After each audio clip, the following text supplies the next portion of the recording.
Hey, welcome back to another Creative Encounter Artist Highlight. Today we have my guy, Darnell Parker, or DYP Music. What's going on, my guy?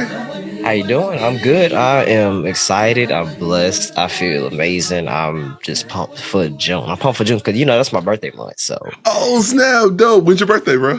June 26th. Oh, I'll I'm be 20 excited. years old. So yeah, I'm excited for that.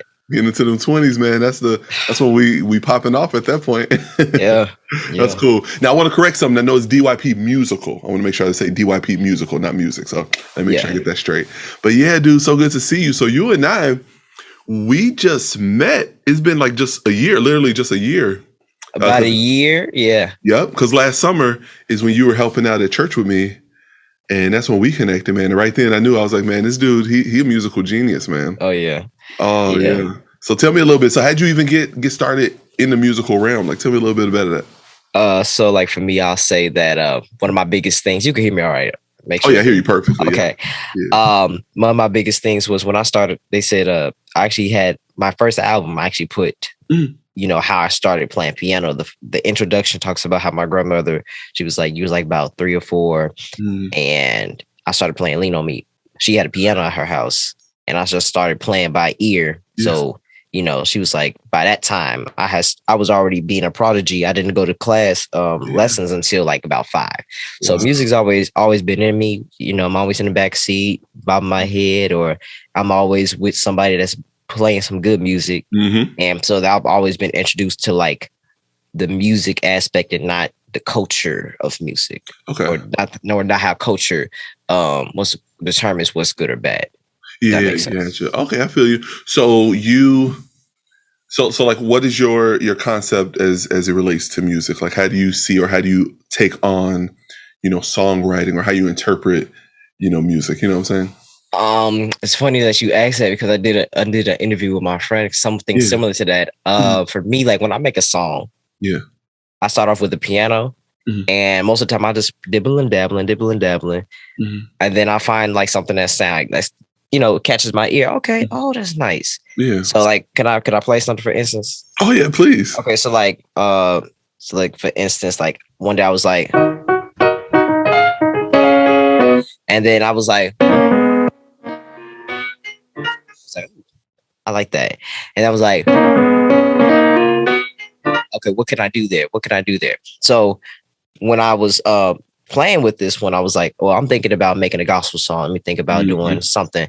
And then something was just like, let me just go ahead and put words to this cadence. That's how I create my lyrics and stuff. Then put words to a certain cadence. So like at least a little bit of part of the words goes with the music. So then, rhythm, for this one, this will probably be one that I actually perform on the 11th.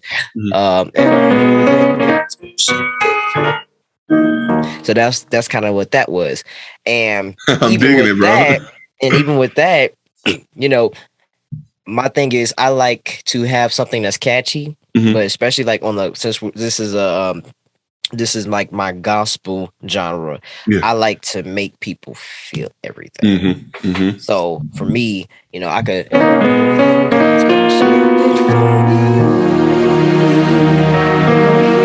add the strings, add that, because I'm a worship person. So when it comes to stuff like how to write, it starts off with an idea, starts off with something catchy, and then it's like, all right, let's make the concept. Now let's push the song, and then last but not least is let them feel it. So that's how I go about making my music. That's what I'm talking about. That's the whole skeleton. Like you lead up to that emotion, throwing that emotional, because you again, music is that feeling. You can't see it, you can't necessarily touch it. You're hearing it and it's emoting, with you and stuff. That's amazing, dude. So let's backtrack, man. Let's see this upbringing, because you're only 19 right now, and you got that, you got that soul there. So I grew up back in like the Pentecostal. Well, oh man, even younger Baptist back in the day in the Austin neighborhood. Then Pentecostal for years. And all of that. So, we were just jamming. You know what I'm saying? Music is a huge part. So like, when did you get into that? Like, was it from, you mentioned your grandma. When did you kind of get into that realm of music? I'm kind of just grew up in it. Yeah. That's all I can really say. For me, I like the churchy stuff, but for a long time, I shied away from it because I didn't understand theory. So that was my biggest setback. If I would have taken theory seriously earlier, I would probably be somewhere else right now. But I mean, God works in mysterious ways. Now I'm going to school for music. Now I'm learning theory. Now I'm able to execute the things that I've always been desiring to play or wanting to hear or what I've heard from other people play. And I'm able to do that. And because I have theory and I have a good ear, it makes it a little bit more easier. So I have a slight advantage. Oh, nice. That's dope, bro. Yeah, man. I mean, I didn't really get deep into theory until post college, actually. I took a class in college. Yeah. And the teacher, he wasn't the best. All of us were literally like, what is this guy talking about? Literally. And then once I started doing it, after that, it started becoming comprehensive, So, dude, I completely understand. Now, when you incorporate that, it really helps with understanding where to go and being able to pretty much compose and arrange all of those elements. And that's one of the things for me that I do as well. So I do a lot. So, I mean, my mama, she's like, yeah, you little Quincy Jones. Because Quincy, he played, but he also wrote. Yep. So I make, my first album, which is a instrumental piano album. Yeah. I made that when I was 18. I didn't have the same equipment that I had. I'll end up remaking that. But a lot of that music is actually written on sheet paper and it's actually been copywritten. So as of right now, I have 3 official pieces of paper that are copywritten with my piano music. This is piano music that I composed and performed at Maywood Fine Arts. All 3 of these compositions I wrote and composed and played for one of my recitals. So now the fact that some years later I was able to go back and remember it in my head, put it on paper, and now I have it protected so people can buy it and all these things, and I can get royalties from people looking at my music and trying to play it.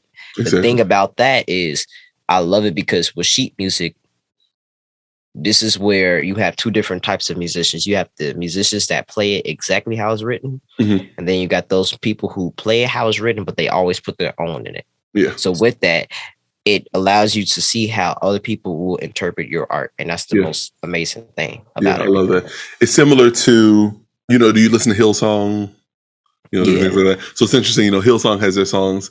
Then you get Izzy, Israel Holden, he coming out of nowhere. Then he does a whole flip on it. You're like, man, how did he turned this whole song into something completely different? There's just so many artists who can just do that, who can just hear instead of me playing the standard D, D flat, why not make it a D flat 7? Yeah. And then kind of add those chords in, it just has that whole different feel to it.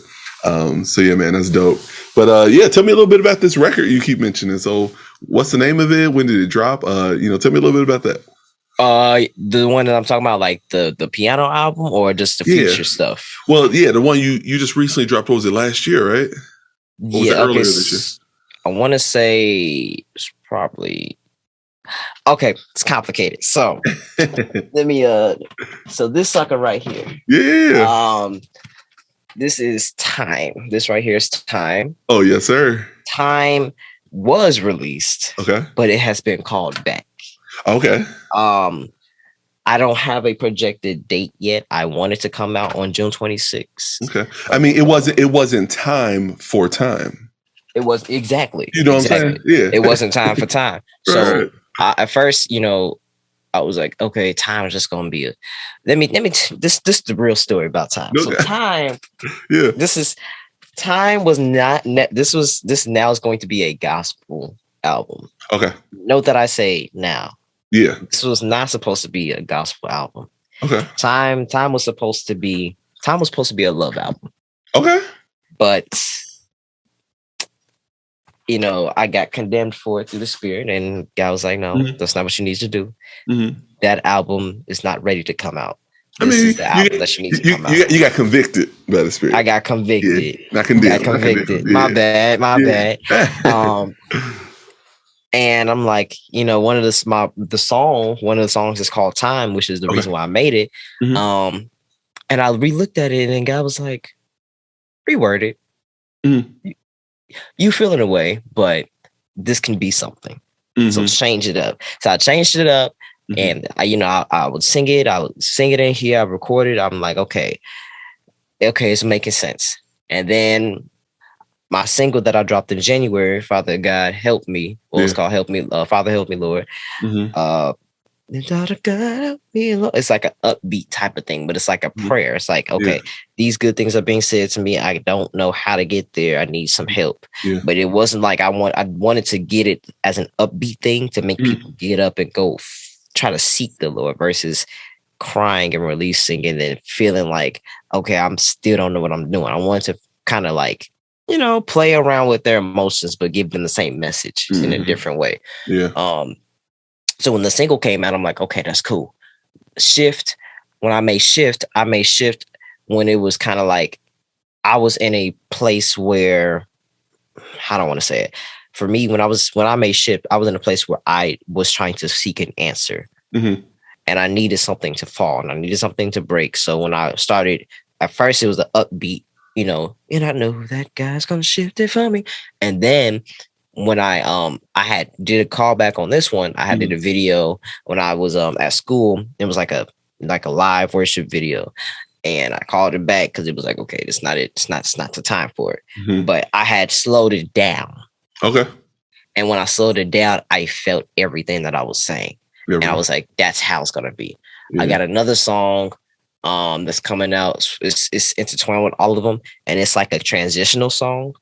It's called Bigger Breakdown. It basically is a aftermath of Father God Help Me, Lord, and Shift at the same time. It does a lot of acapella in it, which I like, syncopated. And that's all I'm gonna talk about. It's a lot more. My goal is to have a total of 7 tracks, but I might have more than 7. Nice, man, dude. That's super dope. I love it. That's so cool, man. So yeah, bro. Okay, so you mentioned that your birthday is June 26th. Yes. Okay. Now, is that the following Sunday? So it's 2 Sundays after, right? So, is it a Sunday? My birthday is a Sunday. Okay, we talking about. So what we got lined up. So we got Creative Encounter on the 11th. Yep. That's a Saturday, right?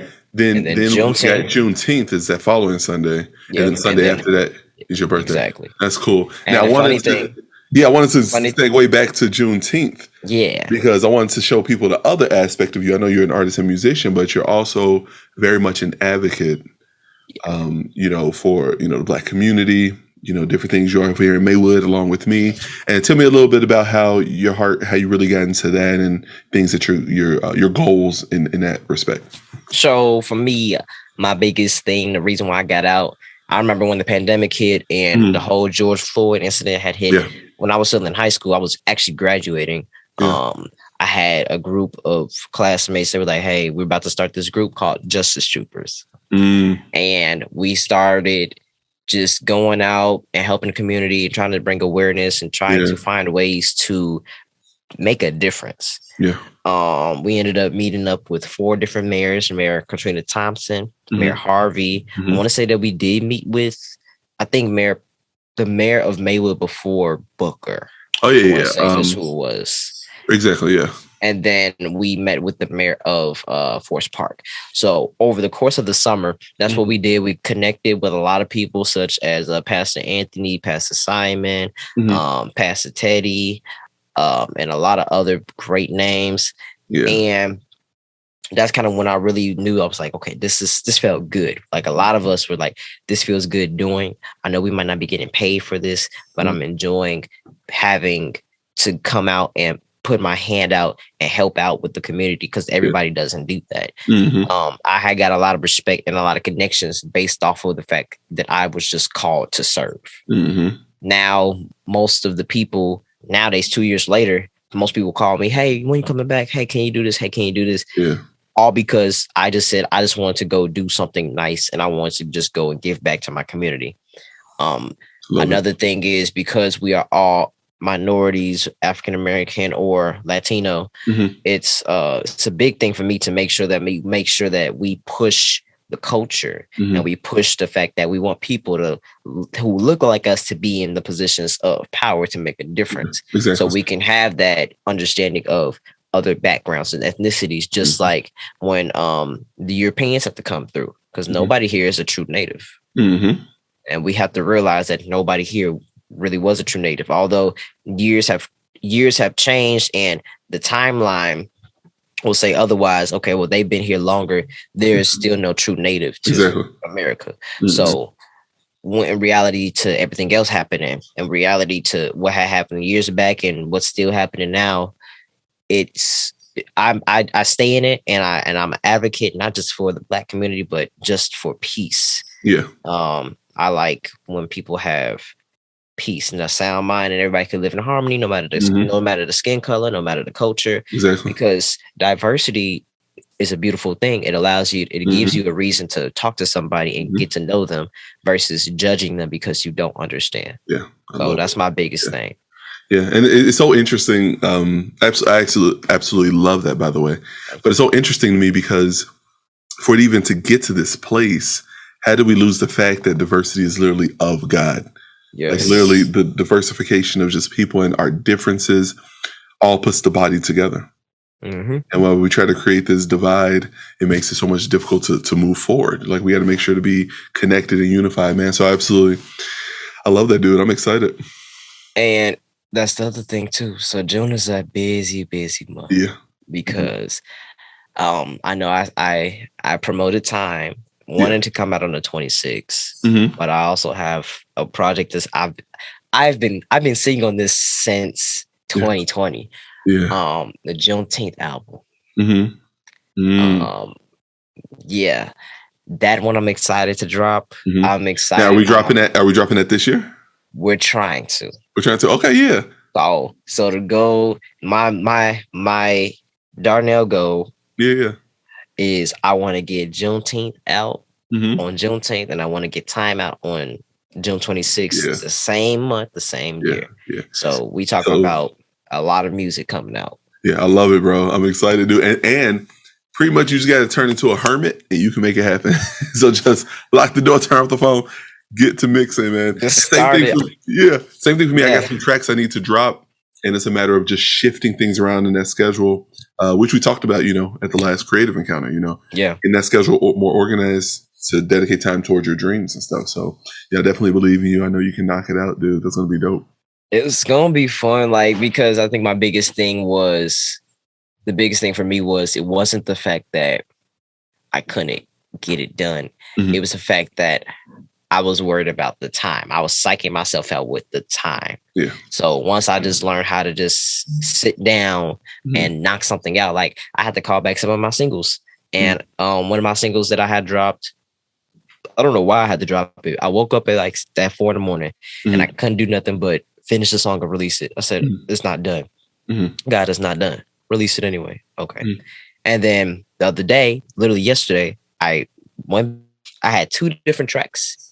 A lot of my music, I have more than one track. You know how it is. You try to start something, you go to it. You say, that's not it. I'm gonna do the same concept on a different thing. Yeah.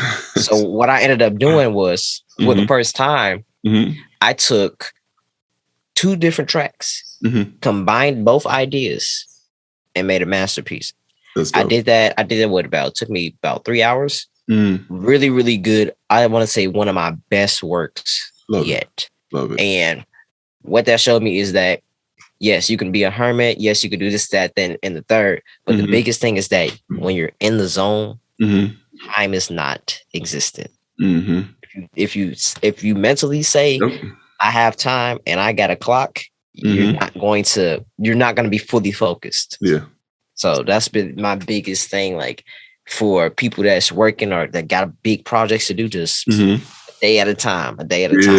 Second up, every second counts, every minute counts, every hour counts. That's how it is. I love that. Yep. Man, dude, that's so beautiful, bro. So speaking of these masterpieces, I would love for you to give us a little taste, if you're cool with that, little taste of, something that you may be performing at the next creative encounter, or, something that's just unreleased, whatever. You can just do a little bit of it, give us whatever you want. You said unreleased. Okay. Yeah, it's up to you. Let me see. You ain't gotta hurt them. You ain't gotta hurt them. You can do your own thing. Let's see. Let's see what we got.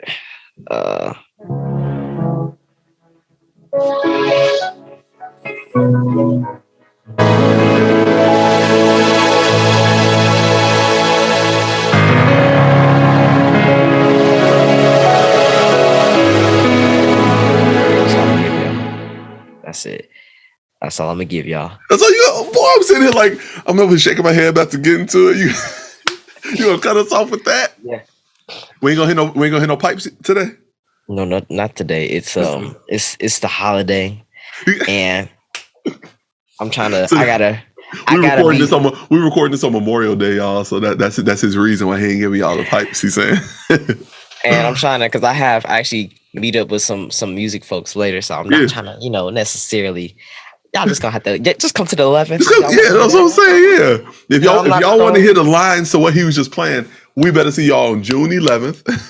June 11th, not this Saturday. Next Saturday, June 11th, 2022. So, dude, it's gonna be dope. So, pretty much Creative Encounter, which I usually say at the beginning. I'm just gonna say it real quick. Creative Encounter is a monthly hub that we have for kingdom creatives to be able to express their God-given gifts, to be able to network with each other, to get resources, to be able to make all those connections for them to creatively encounter one another and creatively encounter the creator himself, which is God. So Darnell will be playing at the next one on June 11th. It's going to be amazing. It's at the Nightlight Cafe in Berwyn, Illinois, 7 p.m.